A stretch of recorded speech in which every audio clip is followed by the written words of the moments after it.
Chapter 5, Mishnah 10. The previous two Mishnahs have dealt with the prohibition of lending an item for an item. For example, a sa'ah for a sa'ah. This Mishnah now discusses doing work in return for work, that is, agreeing to work for a person now on condition that he will later work for you. A person may say to his friend, "Weed my field with me today, and I will weed your field with you tomorrow." Or, "Hoe my field with me today, and I will hoe your field with you tomorrow." Although one person is lending the other a day of work, he's being paid back with the same type of work, so there is no problem of interest.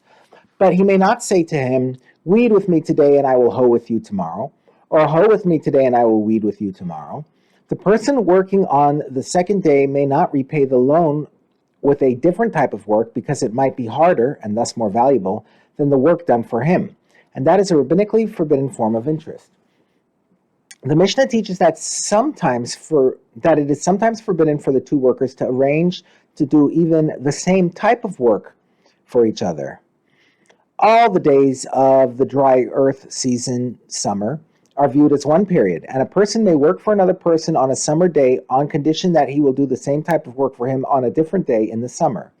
Similarly, all the days of the rainy season, winter, are viewed as one period, and a person may work for another person on a winter day on condition that the second person will do the same type of work for him on a different day during the winter.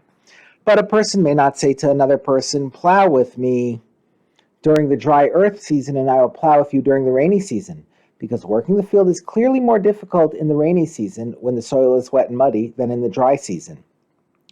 The various types of forbidden interest we have learned about in this chapter are all forms of interest that are paid between the time of the loan and the time it is repaid, or together with the repayment. The Mishnah will now teach that interest is forbidden even if it is paid before the loan is given, or if it is given freely after the loan has been repaid. Rabban Gamliel says there is a prohibition on paying early interest, and there's also a prohibition on paying late interest. How so? If someone had set his mind on borrowing from another person, and he sends him gifts and says, "These are for you, so that you will lend me money," that is early interest, and it is forbidden.